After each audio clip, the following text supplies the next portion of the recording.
السلام عليكم ورحمة الله وبركاته. سودو هذا وبرنامج كينا لرجالين تهايدا يو أسبوع له عن قلت للجلي هيوينك إن وحبذا كررصدان ما أنت موضوعنا موضوعية ظهري إن واحد مودا إن وحبذا وكبدلين هاي وحنا رباه كان هيوين بدن أو صوماليات أو وحيابه بدن أما فكرة بدن يدو ذا كسر دعي مركي وحيابه كل الدبن أي أركان إن هل كان عن أقسمه برنامج أي آد وفائدان متى هاي هاي مرولبو كسر دعو فكرة إن أي دقالة سميدو هادنا عيال أي أتشوغان متى هاي بالقاضته هل كان ayaa lagaaga baahan yahay dhamaan hooyooyinka nooc walba ay yihiin ay ku kala gedisan yihiin nolosha meeshan waa looga baahan yahay fikradiina qaybta hoose igula soo wadaaga insha Allah ugu horeyntii soo dhawow waxaan soo galiyaa barnaamijyo kala duwan aan bilaabay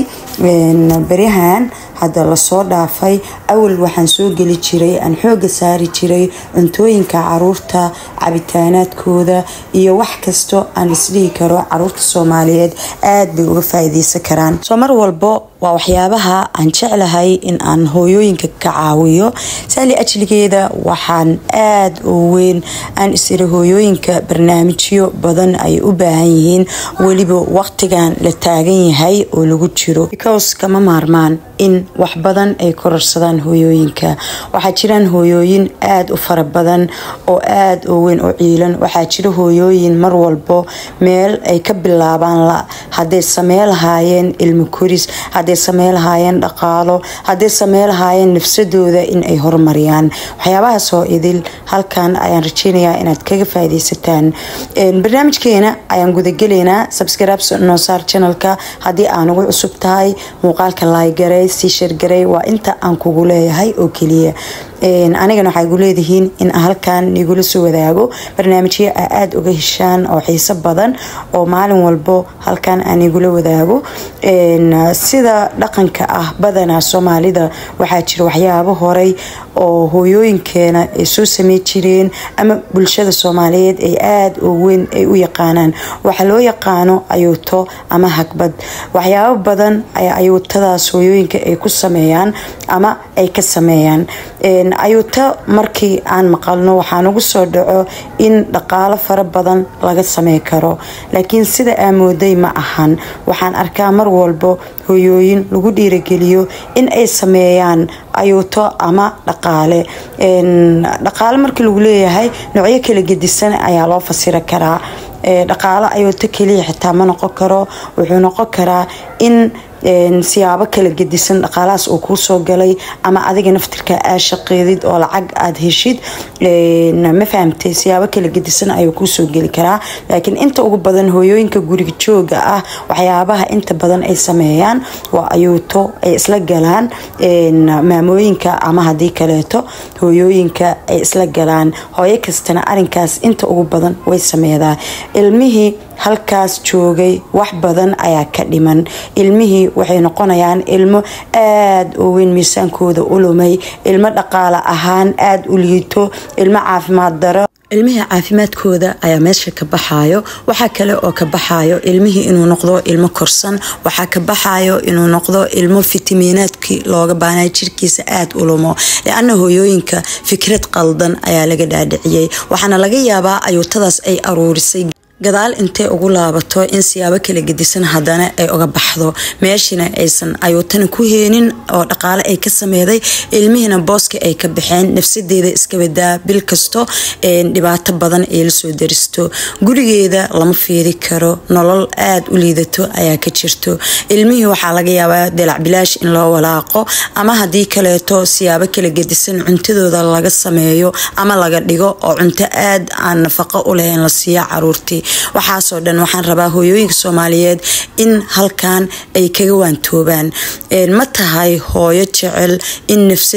nafsada caruurteeda reerkeeda dhamaan ay isku dhaqato nolosheedana nolol qurux badan ay noqoto jawaabtaada haday tahay barnaamijkan waa in mar walba aad la socotid hooyooyinka markii ay rabto qaasatan hooyada in ay sameeydo barnaamij dhaqaalo aad u weyn waxaan kula tali lahay in marka hore ay ka bilaabato in nafsada nafsadeeda ay maal gashato ay qurxisato ay nafsadeeda wixii caafimaad ahaan ay u baahan tahay ay u sameedo laana hooyo caafimaad qabto ayaa bulshada ama gurigeeda ama caruurteeda wax ku soo kordhiso midda xigto waa in caruurteeda aysan gaajo ku dilin ama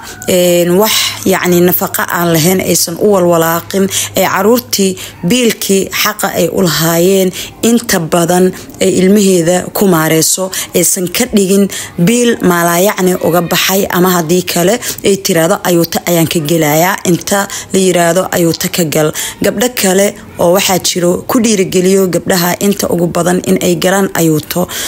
laakiin ma ogo dhibaatada dambe yacni bulshada ay ka heli karaan qaasatan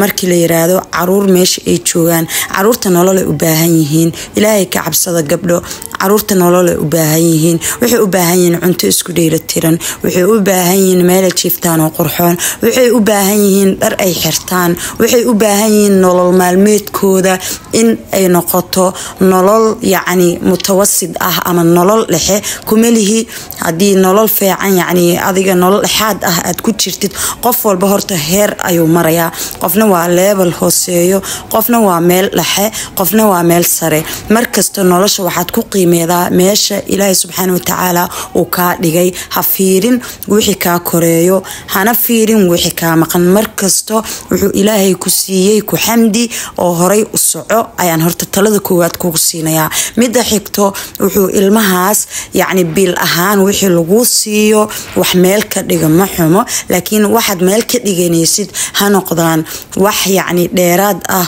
oo adiga iyo nafta caruurtaada aad in yar ka jari kartid inta uga badan 3 meelood 2 meelna aad ilmahaaga iyo nafsadaada aad ku meelmari kartid iyo dadka kale oo wax nigala dhaxeeyo yacni waa iska dareemi kartiin tusaale ahaan family hadaatiin oo kale meesha odaygii kama maqno hooyadii kama maqno caruurtii kama maqno dadkii oo dhan waa dad isku dhex jiro oo mar walba u baahan in ay iskabaan family kasta oo Soomaaliyeedna inta ugu badan biil haday qaataan ma ahan in caruurta masaakiinta ah meesha laga bixiyo gabadhi kugu waanisaa in biilkaaga haduu yahay $5 ama $3 ay ku tiraado kala bar jaro kala barna meel yacni ilmahaaga ku maaray waa qalad waxba ha ka yeelin wax ka jirana ma laha lianna maantay maciishada qof kasta way garanaysaa meeshii marayso waqti waxaa jiro qudaarto kale iska raqiis tahay hadda xilligan lagu jiro kale waa raqiis qudaarta sidaas ay tahay raqiisnimadeeda ma ahan in yacni si kale aad u fahamtid oo ilmihii aad wixii raqiiska ah markaad u soo dhigtid intii aad ugu yaryaraysid ma aha macnaheedu waxay tahay qudaarta raqiis markay too kale ilmaha aad baa looga dharjiyaa laana wax waay mar walba wixii soo go'o markaas oo yacni suuqa siyaalo ayaa fiirine ilmahaagana aad baa u siinaysaa si jirkooda uu u xoogeysto adigana aad baa yacni qudaarta iyo waxyaabaha kale oo cagaar aad u isticmaalaysaa ha sameyn marka in ilmihii gaajo aad ku dishid oo maalinkii ilaa habeenkii waxaan waxba ahayn aad u walaaqdid ma aha wax sax ah laakiin waxa saxda ah ayaa waxay tahay tusaale ahaan haddii ay qaadatid $5 $1 meel ka dhigo ama haddii kale $1 ama 75 senti meel ka dhigo inta ugu badanna ku maaray nolosha ilmahaaga iyo gurigaaga wixii aad u baahan tahay halkaas ayaad ka heli doontaa laana ilmihii markay yihiin ilmo caafimaad qabo wax badan ayaa familiga ku soo kordhayo dhaqaalihii badnaay oo isbitaalka uga bixi lahaa ama haddii kaleeto guriga ku bixi lahaa oo mar walbo yacni daawo la soo gadi lahaa ama cunugan markasta maalin kasta isbitaal la taagnaa lahayd waxaad ka helaysaa waxyaabaha dabiiciga ah aad siiday ilmahaaga in yacni ay u noqdaan waxyaabo dheeraad ah jirkooda fitamiino ka maqnaay ku kabo laakiin haddii aad sameedid in ayuuta intaa ka gashid ilmihii gaajo aad ku dishid oo fitamiinaadkooda low uu noqdo oo dhiig la-aan sag ay leeyihiin dharkoodii nolosha guri meeshay jiifanayeen meeshay ku noolaayeen meel ka soo qaad aadan u sameyn waxaad ogaataa adigana dembi weyn inaad ku sugan tahay dadka mar walba kugu dhiirigelinayo oo ku dhahayo ilmaha waxbaa laga jaraa ee wax ka jar iyo adiga naftaada waxaas waa wax kama jiraan. ayaga nolol qurux badan ayay ku nool yihiin. wax walbo waxaad fiirisaa qofkan kuwaaninayo ama hadii kale wax kuu sheegayo nolosha uu ku jira markaas fiiri, لأن wax kasto waxa fiican in sida si yani macquul ah looga hadlo oo been aan ku jirin. hooyooyinka Soomaaliyeed inta ugu badan ma fiiriyaan waxyaabaha saxda ah, waxay fiiriyaan waxyaabo iska qiyaali ah oo yar oo yani maanka aan gaarsiinin meel fog. marka isku day in aad noqotid hooyo markasto ilmaheeda nolosha gurigeeda nolosha faamiligeeda kaafi karto oo mar walba meel ka soo bixi karto. waxaaga ku ciyaar aniga macnaheega ma aha oo hal mar wada dab saar, laakiin macnaheega waxay tahay in wixii aad heysatid inta ugu badan caruurtaada aad yani anfacaad badan aad ka siidid. wixii kale oo ka soo laabanayana aad meel aad uga laabanaynin aad dhigatid, halkaasna dhaqaalana aad ka sameey kartid gurigaaga iyo nafsadaada iyo nafsada caruurtaadana mid xaajigaagana meel sare aad gaarsii kartid. ma fahamtay? laakiin waxyaabaha beenta ah oo madayaa lagu waanin. hooyooyin waxa arkayay yani waxaan waxba ahayn bil ilmo uga dhigaayo, isku dhiirigelinayo bil kasto waxbaan meel dhigtaa, ilmihina waxaan ka goostaa yani wax badan wax yarna dabka ayaan ugu shidaa. waxaas macquul ma aha. ilaahay ha laga cabsado. ilmaha waajib ayay kugu leeyihiin, waajibka ay kugu leeyihiin ka soo bax, laana mas'uuliyad ayaa ka saaran. adiga hadii aad tahay hooyo yani caruurteeda biisho kale ama xoogeedo kale caruurteeda wax badan ugu qabsato oo markaas aabahoodo kale aan waxba siinin, waxaa xaq u leedahay ilmahaas noloshooda wixii kaafi karo in aad u sameedid, wixii kalena aad yani meel ka dhigatid. ma fahamtay? laakiin wax bil haduu yahay ilmihii wax ay u baahan yihiin waay. sababta bil loogu magacaabo ayaa waxay taabo wixii nolosha lagu kabi lahay inay tahay. waxaa arkaysaa hooyooyinku dhahaayo ilmaheena ma koraan ama miisaan xumo ayaa heeso ama cunugeega hergab kamaba baxo ama cunugeega mar walbo waxaa ku dhaco calool matiir ama shuban ama waxyaabahaas oo kale. waxyaabahaas oo dhan waxa ugu wacan waxay tahay waa nafaqa xumada caruurta soo wajahdo. ilmaha ka joojiya waxyaabaha aan waxba ahayn, siya cunto aad u weyn u anfacayo, wax badan jirkooda ku tari karo. adigoo u sameey karo cuntooyin dabiici ah, adigoo u sameey karo cuntooyinka nafaqeysan sida cagaarka, qudaarta noocyadeeda kala gedisan iyo waxyaabihii kale oo dheeraad ah, caanaha xoolaha oo rasmiga ah, ukunta, malayga. waxyaabahaas oo dhan waa asaasiga nolosha ilmahaaga u sameyso. gabar kasto waxaan rajeynayaa oo muuqaalkan uu soo gaaray inay wax badan ay ka faa'iiday, wax badan ay ka kororsatay ilmahaaga nolosha gurigaaga iyo wixii maaragtay oo yani aad isdhihi kartid wax badan ayaa yani ka faa'iidi kartaa. wax adiga qaas ku ah waaye. ma fahamtay? wax adiga qaas ku ah waaye. waxba يعني dhibaato badan ha isku soo gaarsiin, waxba ha ka walwalin, waxba stress ha ku qaadin. hooyooyin badan oo waxaan arkay aad oo weyn u dhiban, hooyooyin ku dhahayo biilkeyga intaas ayaan qaataa,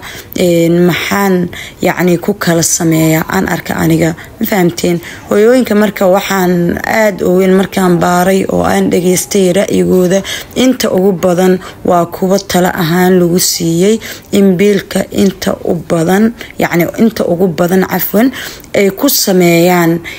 ayuuto wixii yar soo harana ay yani guriga gadaal ugu soo celiyaan. caruurtina aysan halkaas wax badan oo nacfi ah aysan ka heli karin. marka gabdho waxaan rajeynayaa muuqaalkan si aad ah inay uga faa'iideysataan, gaarsiiya gabdhaha kale si ay uga faa'iideystaan. adigoo gurigaaga nafaqeysanayo iyo caruurtaada iyo adigaba naftaada waxna meel dhigo ma xumo warkaas. ma fahamteen? marka wax yani awood aada u lahayn ha is saarin, wax aadan kalifkeeda aada lahayn waajib ha isaga dhigin. wixii markaas aad awoodid sameey, waxaadan awoodin maba awoodid soomaaha. laakiin muhiim waxaa ah in yani ilmahaaga ay noqdaan number 1 iyo naftaada. fahmaysaa? number 1 ilmahaaga iyo naftaada ka dhigo gurigaagana sidoo kale laana waa meeshii indhaha qabanaysay aad ku noolaa lahayd oo aad joogtay haddii uu yahay guri rafaadsan waxaad ogaataa in wax badan noloshaada ay ka qaldanaanayso guri markuu qurux badan yahay uu yahay guri yacni istareex aa ku dareemaysid indhaha ayaa soo jiidanaya waxay indhaha soo jiitaana qalbiga xasilooni ayuu ku dareemayaa nolosha adduunyada waa in yar oo kooban inta aad ku nooshahay noqo boqorad si qurux badan u nool intii aa noqo lahayd maalin walba qof program cusub ku nool intaad noqo lahayd noqo qof nafsadiisa iyo wixii ku haraareysan meel sare gaarsiiyay waa anigii oo neeleh muuqaalkan waxaan rajeynayaa in aad ka soo falceli doontaan aadna ka faa'iidi doontaan wassalaamu calaykum waraxmatullaahi wabarakaatu